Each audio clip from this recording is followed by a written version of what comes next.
Perkenalkan, kami dari kelompok Jogo Bendung yang beranggotakan 3 orang. Yang pertama saya Irwani Nini Wijaya dengan NIM 223100135. Saya Madiani dengan NIM 223100007.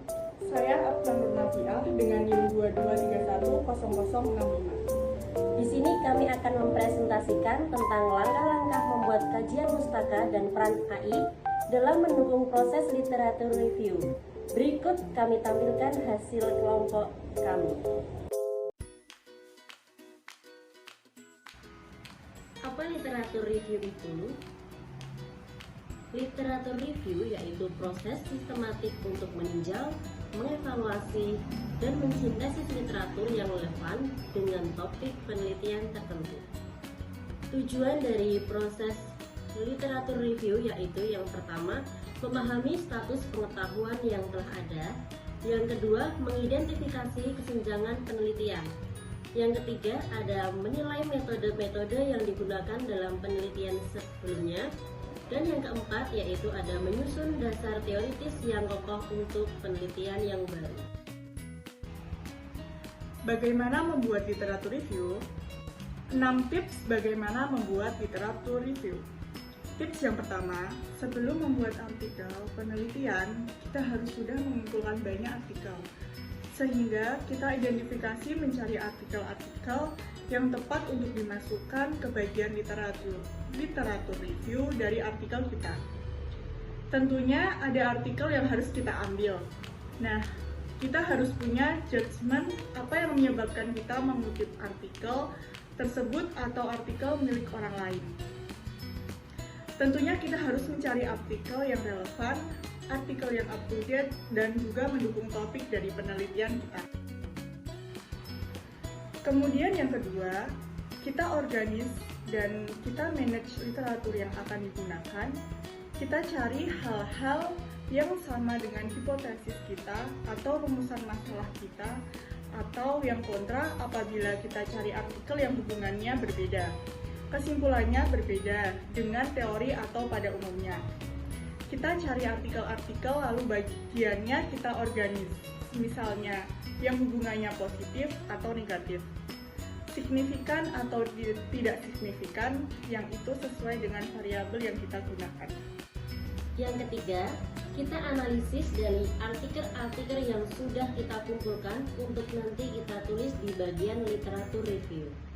Jadi, literatur review yang kita buat tidak hanya semacam summary dari penelitian yang selanjutnya, tetapi kita harus analisis misalnya hubungan positif, hubungan negatif, hubungan yang pro atau kontra dengan topik atau ide yang diberikan di awal. Nah, kita ini harus tahu analisis apa, temuan apa yang sangat penting dari literatur tersebut. Jangan hanya disampaikan saja. Jangan hanya kita pilih artikel yang seperti mengurutkan artikel-artikel tersebut. Jadi, kita harus pastikan ada analisis kita dan statement-statement yang bisa kita berikan saat kita menganalisis literatur tersebut. Yang keempat, jadi untuk memberikan kesimpulan highlight dari analisis yang sudah kita lakukan atau yang kita buat dari artikel-artikel sebelumnya yang sudah kita kumpulkan, kita tempatkan di bagian literatur review kita. Kita berikan kesimpulannya dan highlight-nya, sehingga mendukung dengan topik yang kita angkat di pendahuluan, yang mana sesuai dengan rumusan masalah yang ada di pendahuluan. Pertama, kita pastikan kita citasi dengan benar dan pastikan kita acknowledge kontribusi dari penelitian-penelitian sebelumnya. Lalu kedua, perlu ada catatan kaki. Kita berikan catatan kaki, lalu kita jelaskan secara detail masing-masing penelitian sebelumnya yang itu perlu untuk dijelaskan. Kemudian, yang keenam, pastikan juga mudah dibaca, dipahami, dan tampilkan jelas kalau kita menggunakan tabel sehingga mudah untuk dimengerti, dan juga artikel-artikel yang kita gunakan up to date dan itu mencakup topik yang sedang kita teliti. Jadi sekali lagi, flow struktur dari penulisan kita itu sangat penting. Di sini saya akan menyebutkan beberapa contoh dari AI. Semantic Scholar adalah mesin pencari literatur yang platform penelitian yang mengutamakan penggunaan kecerdasan buatan untuk menyajikan informasi ilmiah secara lebih efisien. Platform ini dikembangkan oleh Allen Institute for AI dan menyediakan akses ke berbagai jenis publikasi ilmiah, termasuk jurnal, konferensi, prapublikasi, dan literatur akademis lainnya. Semantic Scholar menggunakan teknologi AI untuk melakukan analisis teks yang mendalam, memungkinkan pengguna untuk menemukan makalah-makalah yang relevan, mengeksplorasi tren penelitian, dan mendapatkan wawasan yang lebih baik dalam bidang tertentu. Google Scholar adalah mesin pencari literatur yang dikembangkan oleh Google.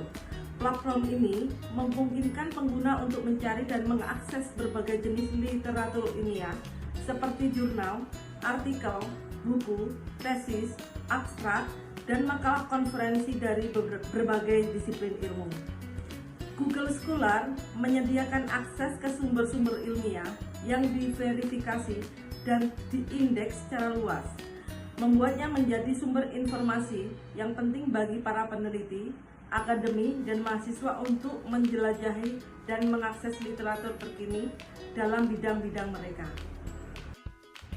IBM Watson Discovery adalah platform analitik kognitif yang dikembangkan oleh IBM.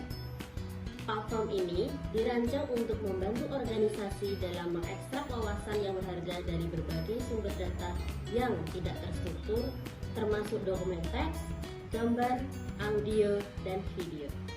Watson Discovery menggunakan teknologi kecerdasan buatan atau yang disebut dengan AI dan pemrosesan bahasa alami yaitu NLP untuk memahami konten-konten tersebut, menggunakan analisis konten dan menghasilkan informasi yang dapat dipahami oleh manusia.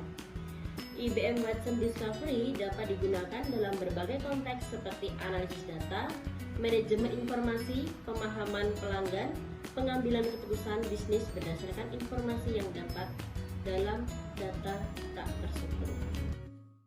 Microsoft Academic adalah platform pencarian literatur dan informasi akademik yang dikembangkan oleh Microsoft.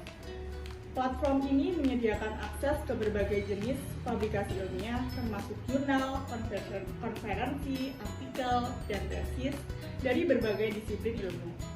Microsoft Academic menggunakan teknologi kecerdasan buatan atau AI dan pemrosesan bahasa alami atau bisa disebut NLP untuk mengidentifikasi dan mengorganisir informasi akademik secara luas.